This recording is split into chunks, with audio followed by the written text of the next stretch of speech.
Ready start. महोदय, जैसा कि माननीय सदस्य जानते हैं, कल दूसरे सदन में इसी तरह की बहस थी। मुझे वहाँ भी कुछ देर बैठना पड़ा। इस कारण यहाँ जो भाषण हुए उन सबको मैं सुन नहीं सकी। मुझे सुनकर दुख है कि कुछ माननीय सदस्यों ने इस अवसर पर भी हमारे विदेश विभाग को बुरा भला कहा, सेवाओं पर दोषारोपण करके सरल रास्ता निकालने का प्रयत्न ऐसी प्रवृत्ति है जिसकी मैं निंदा करती हूँ। मैं यह नहीं कहती कि हमने गलतियाँ नहीं की हैं और हमारे सभी प्रतिनिधि हमेशा योग्य ही होते हैं। जब गलती हो तो हमें उसे अवश्य बताना चाहिए, लेकिन सदा आलोचना करते रहने से निरुत्साह पैदा होता है और मनोबल गिरता है। हमें उन औजारों को ही कुंठित नहीं कर देना चाहिए जिनसे हमें काम लेना है। देश और विदेश में हमें काम तो करना ही है। हम अच्छी तरह जानते हैं कि पाकिस्तान के शासकों को दी गई हर सहायता बांग्लादेश के निर्दोष लोगों के विरुद्ध इस्तेमाल की जाएगी। इस अवसर पर हमारे प्रतिनिधियों ने परिश्रम से बहुत कुछ काम किया है। प्रस्तुत परिस्थितियों में वे जितने प्रभावी हो सकते थे हुए हैं। कुछ सरकारों के विचार निश्चित हैं और यदि उनमें सहानुभूति भी पैदा की जाए तो भी वे इस प्रकार के मामले में कोई स्पष्ट बात कहने को तैयार नहीं होंगे।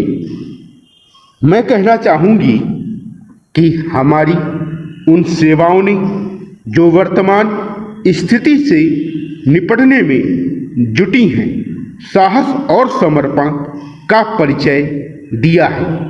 यदि कुछ माननीय सदस्यों को गाली देकर और सरकार पर साहस, दिशा और यहाँ तक कि समझ की कमी का आरोप लगाकर कुछ संतोष मिलता है तो मैं उन्हें इससे वंचित नहीं करना चाहती।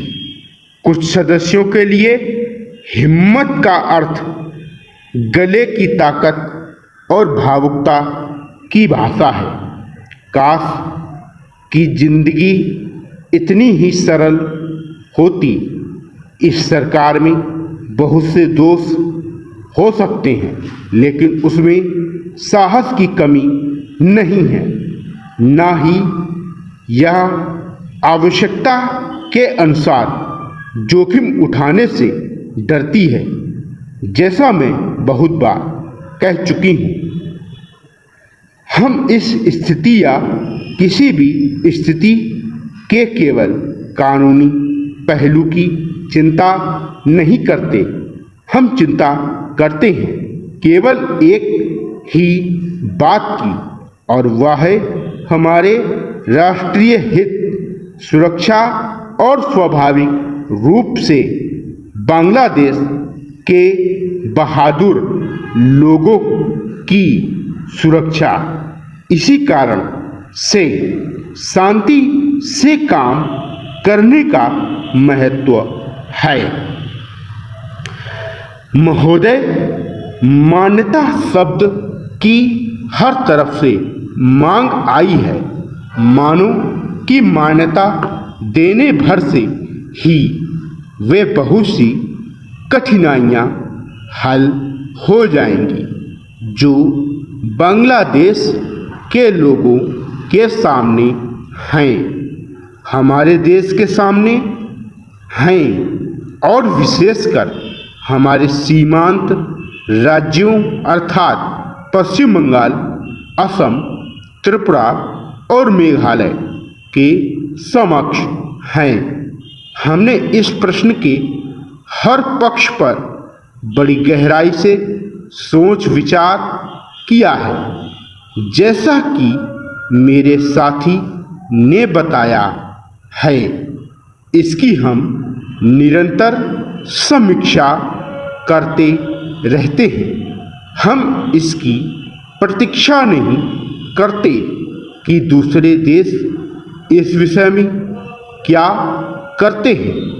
इस बारे में या अन्य मामलों के बारे में हम जो कुछ भी निर्णय करेंगे वह स्थिति के हमारे अपने ही स्वतंत्र मूल्यांकन के अनुसार और इस बात को ध्यान में रखकर होगा कि हमारे हित व्यापक अर्थ में किस तरह पूरे होते हैं। कल मैं अपनी वर्तमान कठिनाइयों में से संभावित खतरों और बोझों के बारे में जानबूझकर बहुत संयत भाषा में बोली थी। वह इस कारण नहीं कि मैं बोझों या खतरों से आज या कभी डरी हूँ, बल्कि इस कारण कि मैं चाहती हूँ कि माननीय सदस्य इन सब विषयों पर गहराई से विचार करें। खतरों का तभी सामना किया जा सकता है जब आदमी इसके लिए तैयार हो, जैसा मैंने पहले कहा और फिर से दोहराना चाहूँगी कि यह समय दलगत प्रतिद्वंद्विता का नहीं है। हम सबको मिलकर एक साथ खड़े रहना चाहिए और हमारे सामने जो अधिक काम है उनमें एक दूसरे की सहायता करनी चाहिए। सांप्रदायिक प्रवृत्तियों को दबाना चाहिए।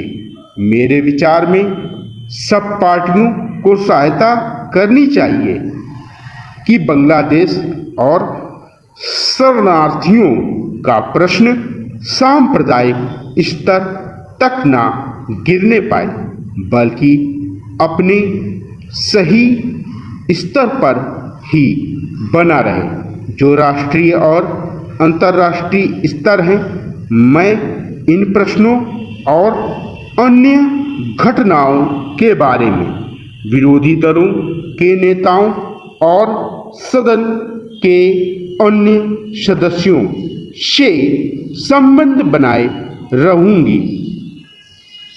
मैं अपनी तरफ से सदस्यों को इस विषय पर अपनी बात मुझसे आकर कहने और उनके पास जो कोई जानकारी हो उसे बताने की पूरी छूट देती हूँ। साथ ही इस समय इससे अधिक और कुछ कहने को नहीं है। मैं बस इतना ही कहना चाहूँगी कि हम निराश ना हो।